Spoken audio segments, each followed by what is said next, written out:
Hello, welcome to another tutorial of Python for absolute beginners. Today we're going to discuss Python data types.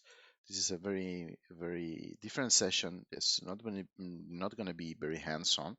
So I'm going to explain um, basically the built-in data types that Python it's providing us, as well as some other functions. And today we're going to work, as you see, in Jupyter Notebook. You will see that in different sessions across this course, I'm going to change, let's say, the platform in which I'm coding. Sometimes it's going to be a proper IDE. Sometimes it's going to be Jupyter Notebook or something different. The idea behind this is that I want to show you that Python, the language, is the same, and the platform is not so relevant. And each of these platforms or each of these interfaces that connects us with the Python core. Of course, each one has some peculiarities, but in the end, the language and what we are learning is the same. Today, we're going to work in Jupyter Notebook. For those who are not familiar with this, you will find some links below, uh, links to other videos with an explanation on how to install, for example, in this case, Anaconda and Jupyter Notebook. So let's start with the built-in data types of Python. Um, we can classify the data types like in families, right? The first big family is what is called the text type of um, of data types, text type, and the proper name of the text type is the only data type we have in the text types is the string, right? Um, so how we declare a string? Let's say we do something like this: my string equals to, and then if we use quotation marks and everything we put inside here, this is the text. Now, what's happening? Let's see. If I write my string here, shift enter to execute the cell, and you see I have this, right? Jupyter Notebook is going to try to show me the content of a variable, right? I mean, I don't need to do this print my string, and I can just do the same, shift enter, and the result is almost the same. It's not exactly the same. The only difference is that here I don't see the quotation marks. But the funny thing about the Jupyter Notebook is that I can use the notebook like this. I can just put as the last line in a cell the name of a variable, and then Jupyter is going to try to show me the content of that variable. That's very practical. Okay, shift enter to execute the cell, and I have this. So what's going on here? Um, Python has very important peculiarity, and this is that it's a dynamically typed language. This means that I mean, this means a lot of things, but for us, from a practical point of view, means that we don't need to declare the kind of data we're going to store into a variable, right? We just declare it by defining it like this with an equal, and then Python will assign the proper memory and the proper format to store the data we're putting inside this variable. If you want to see, and this is very important, if you want to see what type of variable you are working with, there's one function very important that's called type. If you do type and then you have some content in some type. In this case, we are passing the name of a variable, all right? And inside this name of the variable, I have a string. So if I execute this, I see that type, yeah, is giving me str, that means string. So how does Python how Python knows that this is a string? Okay, in this case, it's all about the definition. When you write it like this between quotation marks, Python automatically understands that this is a string, right? And it will assign all the properties of a string to the textual content of this, right? So let's continue to the numerical types, right? Numeric types. We have basically three types that are very, let's say, are mainstream and that what are called built-in data types. Later, we're going to see that we can build our own data types. But basically, from this, we use especially two.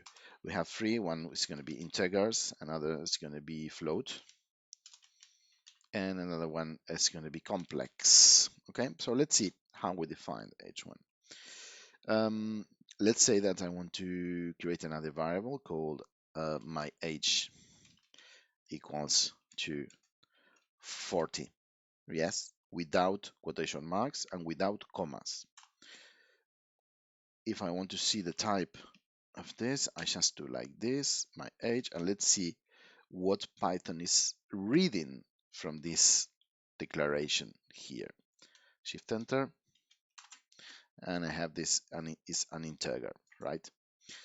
If I do this 40.33 and I execute exactly the same cell, something is going to change. I have a float, right? This makes sense, okay? And as you see, I don't need to change anything in the declaration other than the content itself. And Python reads this and understands what kind of data I have here.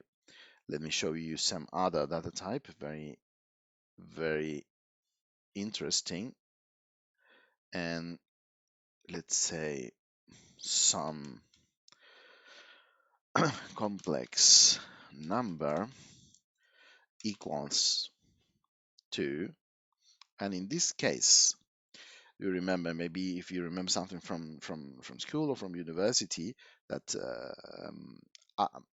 I was the symbol we used to identify the imaginary part of a complex number. For Python is the letter J. For example, 3 plus 4J. Let's see what happens here.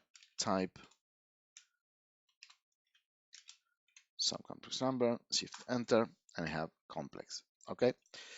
To be completely honest, for us in the context of this training, and remember this channel itself is very, very much oriented to data analysis, data science, and machine learning. We're not going to be using complex numbers that often. Maybe we're not going to be using this never, but it's important for you to know what we have, available for us. So we have, let's do it this again. My age equals to 40. Some number equals to 3.43, and other value equals to 4j. Oh, yes. And let's see what happens. I'm going to print now the type of my age, the type of some number, and also the type of other value. Let's see. I have integer, float, and complex. And this is integer, float, and complex. Okay, very good. So with this, we cover the numerical types. Now we get into something much more interesting from my point of view, much more powerful, and this is the sequence types. The sequence types are basically the list, the tuple, and the range. Okay. What is a list? What is a list? Let's declare it like this. My list. How do you declare a list? Remember that Python is dynamically typed. That means that when you declare something, by the way you are declaring, you are defining its type. in this case, when you want to declare a list is a collection of objects that it is um, that has several um, attributes. One of the most important is that the list has an order, right? And each element is related to one index number that identifies the position in the list. But let's just build something. When you want to build a list, you need to use square brackets, and the elements inside the list should be separated by simple commas. Let's build a list with numbers 1, 2, 3, 4, and then the last element is going to be a string. As for you to see, let's just ask Jupyter Notebook to show us this. Yeah, so I have my list here. As you see, in one list, I can combine different types right inside the list. This is a very simple list. I can make this much more complex. I can nest list because I can have like another list inside another list and something even much more complex inside this list. Um, what's important about the list? Well, the list is very relevant for us for many reasons. From the strictly formal point of view, the list is a very powerful data structure um, that we will be using all the time, because when we are talking about analytics and data science and machine learning, most of the cases at some level we're talking about structured data. We have tables with data, we have vectors, and we have pieces of data in some kind of arrangement and for that arrangement the order is relevant. One way of preserving the order and having a well-structured access to the data is with the list. Okay, so list will be all around us, even if we use much more advanced or high-level data structures, for example, like the pandas data frames that we're going to use in the future. The pandas data frame, basically, it's using a complex combination of lists all around. So when you have a list, you have this collection of objects, and there are many things you can do with this. The first thing you need to learn how to do is how to access individual elements in the list. And today is not going to be the the list session. We're going to have a dedicated session only for lists, because there are much more things to learn. But I just want to show you that if you want to access one individual element from a list, you need to do something that's called indexing. Use the index. The index is a small number starting from 0, and this is very important. Indexes in Python for iterable objects like these sequence types starts with 0. This means that the element 0, right? And how do you call an element? Is like this. You just write the name of your list, and then without any space or nothing, you just put between square brackets the number of the index. So this line here is pointing to this element, the number 1. Let's see. Yeah, very good. Um, if we change this to 1, you will see we're getting to the second one. If you do 2, we get a 3. If we get 3, we get a 4. And if we do 5, we get list index out of range. Why? What's the problem? 0, 1, 2, 3, 4, and 5. There's no 5. So the last one is going to be 4, right? That's the word hello. And if you want to select a range of values, then you need to do something slightly different. That's called slicing, right? And for slicing, let's say that you want to retrieve some elements. And let me just do it like this, 0, 2. Let me just show you, and then we discuss it. Okay, what's going on here? When you slice like this, you have like the two ends of the slice, right? You have the init and the end of the slice. So this guy should start at 0, and as you see, we are getting 0, then we are getting the element 1, but we are not getting the element 2, that would be this 3. So when you are slicing in Python, you pass two variables between, sorry, two values between square brackets, and it's always inclusive the first and exclusive the second. So when you write from 0 to 2, actually you are getting the 0 and 1 values. Let's say I want to do from 0 to 4. What's going to happen? I get this. I get the 0, the 1, the 2, and the 3. Okay? Don't worry about this. We're going to get much more into lists into the future, right? A tuple basically, let's build a tuple like this. Two values equal to, and then we use parentheses, right? And we separate elements with a comma. And we're going to write some value here, comma, other element.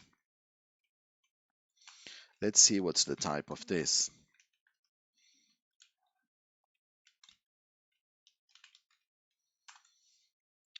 The type is tuple. So why is it a tuple? Because of this definition. Let's say the formal elements that define the tuple are the parentheses, yes, and the elements are separated via comma. Can I access elements from the tuple? Okay, well, let's see. Can I index a tuple? Yes, I can. Can I do this? Yes, I can too. In this session, we are not going to discuss tuple in detail. We're going to get into this later. It's very practical. It has some uses, but it's not going to be our everyday material as, for example, lists. Okay, we're going to be much more focused in lists and dictionaries, and tuples will appear here and there, and we will be able to discuss that later. Some other data type, very interesting. Actually, it's a function. It's called it's the range function, and I want to put this here in the sequence types. Let me just build something for you. Let's say that you want to generate a list of numbers, right? And you do something like this, right? You define the list with the square brackets, 1, 2, 3, 4, 5, 6, 7, etc. Okay, very nice. And then you can do stuff with this, right? You can do a list of numbers and then pass whatever, some 4 to 6, and you get what you get. That's right. Nice. But as you see now, this list starts at 1 and ends at 9. It's a very small list. Let's say that for some reason, and we will have very good reasons, you need some iterable object with, I don't know, 25 million elements or 10,000. You cannot do this manually, of course.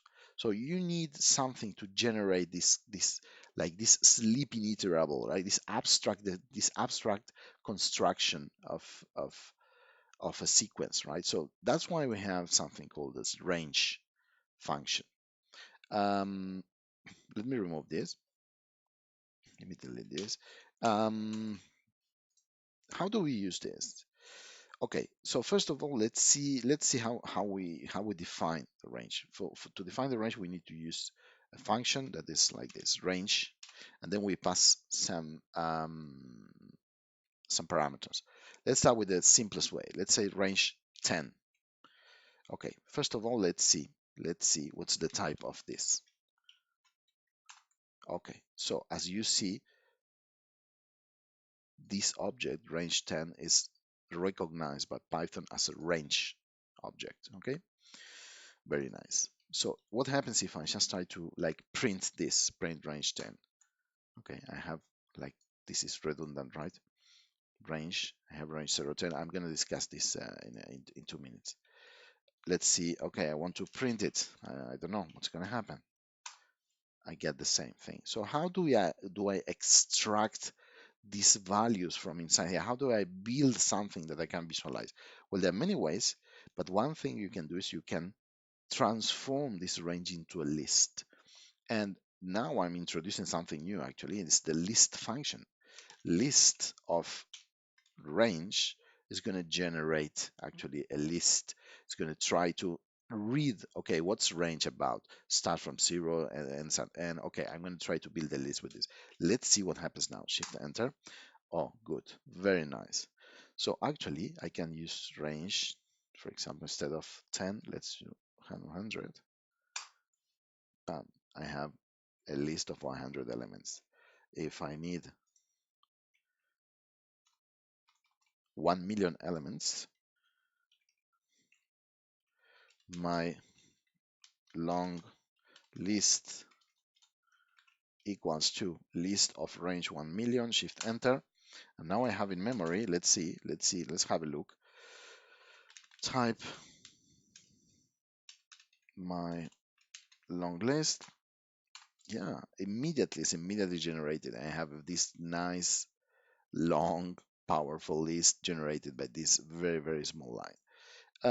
Range has a lot of uses. We're going to be using this in many different ways. Um,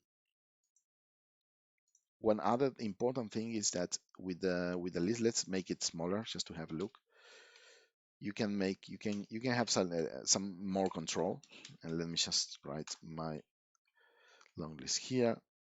Shift enter. Okay, nice.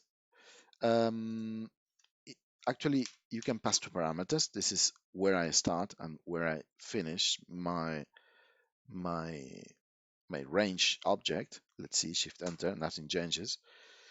Remember that this is inclusive the first or exclusive the second, or you can read it another way. You can say this is where I start and this is how many elements I add. Yes, but this read only is only valid when you are passing two parameters, because you can pass a third parameter. For example, the number 2, and let's see what happens.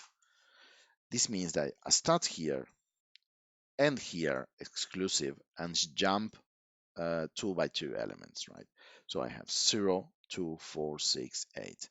Let's say from 0 to 100 and jump every 15 elements. Shift enter and I have 0, 15, 30, 45, 60, 75, 90, and I don't have anything else. So you can play around, okay, with range. Uh, Remember, always check the documentation, okay. The official documentation, from my point of view, is the most valuable, the most interesting. Range is very, very powerful. It's very flexible, and we're going to use this all the time. Um, it's going to take a couple of sessions, but we're going to be able to use it. Okay, next data type, the dictionary. Very nice. The dictionary is a very, very powerful type. Um, it's a little more complex, but it's very robust, and it's a very, very good way of storing data in a very robust and strong way. Let me show you why. Let's say that you want to build a list, right, with personal data. And you say, okay, my data equals to, and then you're going to store in the first name, sorry, in first position, your name. In this case, I'm Walter. And then you want to put your age and 41. And then you're going to put the city where you live, and I live in Amsterdam. Okay. And that's it. And then you have someone else, for example, Peter's data. And then you see something like this. The name is going to be Peter, that is 38, whatever, and then he lives in Shanghai. Very nice. The problem with this is that this is not a very robust way of storing data, right? What's happening here is that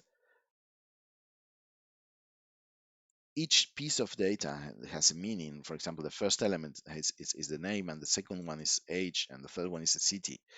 So this means that if you want to combine or work with many, many different lists, there's one very, very strong requirement that is not very easy to reinforce, and this is that names go in the first position, ages go in the second position, and cities go in the third position. And it's not trivial. It's not trivial to let me change this 41. It's not trivial how do you reinforce this? Maybe it's possible to identify, okay, this guy in the middle should be a number, but how do you make sure that uh, the first thing is a name, and the third one it's a city? This is not a good idea. I can tell you this is not a good idea. Imagine in the future we will be opening very large files, Excel files, some CSV files with tens of thousands, hundreds of thousands, or even million of records. You can be 100% sure that if you try to store data into lists, and you are assuming that the data is well structured, no, I mean, you are going to have problem 100%. So when you want to store data and this data is somehow labeled, you need a different data structure. This is a little more robust, and that's why we're going to use the dictionaries. Let's build a dictionary. Let's do it first, and then we discuss it. Remember that these tutorials are kind of hands-on code along, so I invite you to try this at the same time I'm doing this for you. Let's say that I want to do my data again, but I'm going to do it as a dictionary. How do you declare a dictionary? Remember that the the the characters and the signs we use will define the kind of data structure. In this case, we need to use curly brackets. Curly brackets will define dictionaries and sets, but you will see how we can specify that this is a dictionary. And let me just transform this guy here, my data, into this, and then we discuss it. So what I'm going to do is I'm going to store the data in pairs. The pairs are a combination of a key and a value, a key and a value. So the first pair of key value is going to be, the key is going to be, for example, name, and then columns, and the value is going to be Walter. This is the first element of the dictionary. Each element of the dictionary is a pair of key and value. Let's do another element. Let's input another element. Another key is going to be age, and the value in this case is 41. And now city, and in this case the value is Amsterdam. Very nice. Let's see if this is properly built. Type my data dict, shift enter. Yes, it's a dictionary. Nice. Very good. And why this is more robust than this? Okay, let's say that I want to get the name from the list. How do I do this? My data. I do like this, right? I call the element 0, index 0. I'm going to get this guy. Let's see if it works. Yes, very good. How do I get this guy from this dictionary? And this is when the thing gets more powerful and more robust. From my data dict, I do something very similar. I write these square brackets here, but I'm not indexing. I'm going to call the key name. Let's see what happens. Shift enter, Walter. This means, I mean, this has a lot of implications for us. But one very important is this. Look at this, what I'm going to do now. I'm going to take this element here, copy, delete, and I'm going to put it in the end. Shift, Control, V. Let's see if anything changes. Shift enter. Nothing changes.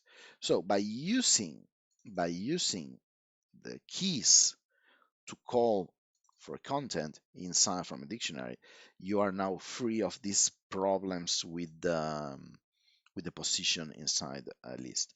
This is not, of course, the only reason why we want to work with dictionaries, or it's not the only reason why dictionaries even exist.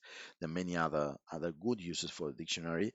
We're going to see, but this relationship, this relationship between the the key and the value is very strong. It's kind of static. This is not going to change. So you can add, you can remove elements, etc. But if you have a collection of dictionaries that somehow are speaking about similar data, you will be able to build applications, much more robust applications, when you are trying to call for for keys and then see if there's a value, etc. If you try to do that kind of application with lists, you're going to have problems all the time. So dictionaries, say hello to dictionaries, because we're going to see dictionaries all around all the time. And remember my words now, in the future we're going to see something called JSON, and JSON is basically a big fat dictionary that it has a huge range of uses, and we're going to be using dictionaries or JSONs or JSON objects all the time in the future. Okay, very nice. Okay, let's see the set. Set is very interesting. There are actually two data types in the set types. One is the set itself, right? And the other one is called frozen set. We're going to see set today. I'm not sure if we have a use for frozen set. Maybe if we need to use it, we're going to discuss it in the future. But how do you find the set? Okay, let me just do it. Some set, whatever, equals to, and then I use curly brackets again. But I don't write pairs. I don't use columns to separate pairs. I just write um, red, blue, green. Okay, let's see if this is properly built. Type some set, shift enter. Yes, so this is a set. Very good. So the set has some other attributes, of course, but I think one of the most interesting for us is that the set has no order. I mean, this set, and let's see, let's build a different one. Some sets 2 equals to red, green, and let's put blue in the end, blue. And let's try this. Some set equals to some set 2. This is a question we're asking. True. These two sets are actually similar. Why? Because the sets are defined by the elements and not by the order of the element. That's one of the things that make the set different to, for example, to the lists. But this is another very, very interesting attribute of the set. Let me just do this again. Let's do my set. Let's build a new set. Remember curly brackets. 1, 2, 3, 4, 5. I'm gonna print my set. Yeah, shift enter. I have 1, 2, 3, 4, 5. Let's add here another 4. And let's print it again. Shift enter. You see the output is not changing. Why? Because the set is composed by unique elements. So even if you write several times one element here, that doesn't matter, because the data structure, this data structure and this type in particular, will only count one time each element. And this is very, very interesting when you want to remove duplicates. How do you do that? Let's say that you have a list. I have my dirty list, yes, and you have something like this: 1, 2, 2, 2, 3, 4, 5, 5, 6, 7, 8, 8, 8, 9, 9. So you see here you have many different numbers, and some of them are many times, like the 2, like the 5 here, etc. And you want to remove this, and you want just to keep single elements. I can assure you that you want to do that a lot of times. We're going to be doing that a lot in the future. One way of doing that is that you can do this. You can do cleaner set, just making it up, these names, equals to, and then we're going to apply the function set, and we pass the list, the dirty list. So the set function is going to try to transform what we are passing into a set. You can pass different things, and set will try to build a set. But I would say that 99% of the time you will be passing a list, and you will be building a set. And let's have a look to, sorry, cleaner set, and let's have a look to the result. Cleaner set, shift enter. You see what's going on here, right? I have basically a set, right, with numbers 1 2 3 4 5 6 7 8 9, and I'm just keeping one of each, right, and I'm removing the duplicates. But maybe you're saying, yes, but I need a list because I want to use a list. I don't want to use a set. How do I transform this again into a list? Well, you can do something actually very Pythonic, and it is, let's do it like this: my clean list, and then what I will do is I'm gonna apply to this object, yes, I'm gonna pass this object to another function. Let's call the list function. Let's see what happens. My clean list, shift enter. Nice. Now I have a list with unique elements.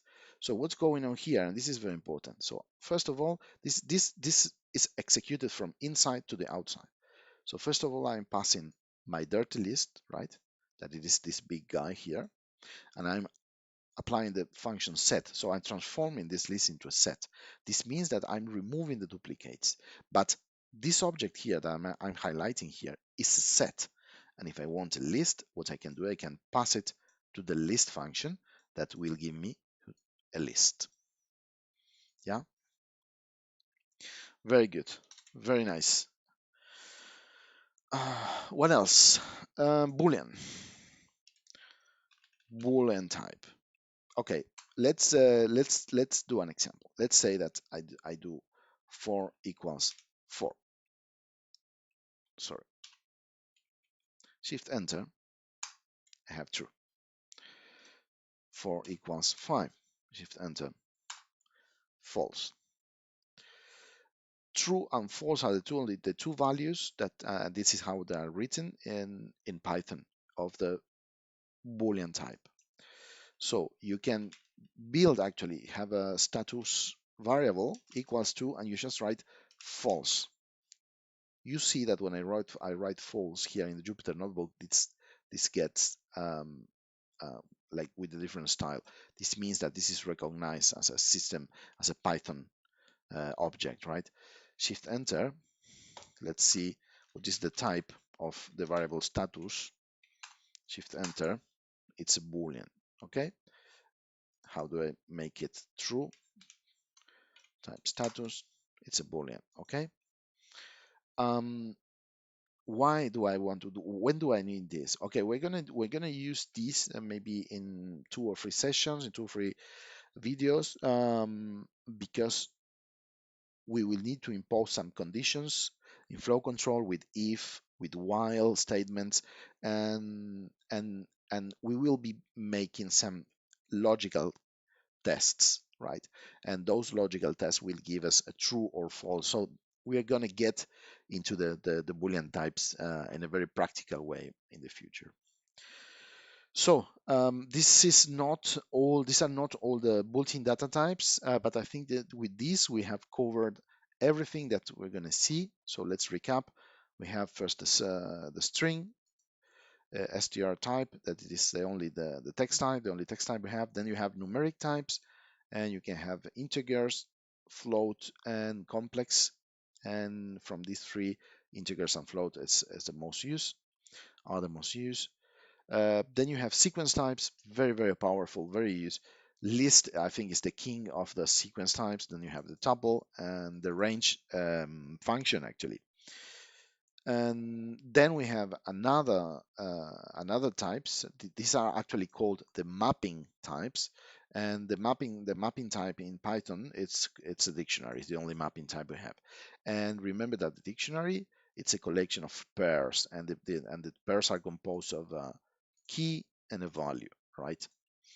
And you have methods to call the value, just invoking the key. This is not an in-depth review of the dictionary. We're going to get back to dictionary. We have sessions, I think one session fully devoted to dictionaries, but I just wanted to show you what is a dictionary and what's the idea behind the dictionary. Then we have the set. Remember that the set is very similar, looks very similar to a list, but has a couple of differences. One is the order is irrelevant, and the only thing that is relevant is that each element is counted one time. So like in this example, we were transforming this large list with duplicates into this list without duplicates, transforming this into a set, and then this set into a list again. And finally, we saw the Boolean that can be true or false. Okay, guys, thank you for watching. Remember to subscribe. And I'm going to be uploading videos every week, maybe 2 or 3 every week for some time. So thank you very much, guys, and see you next time.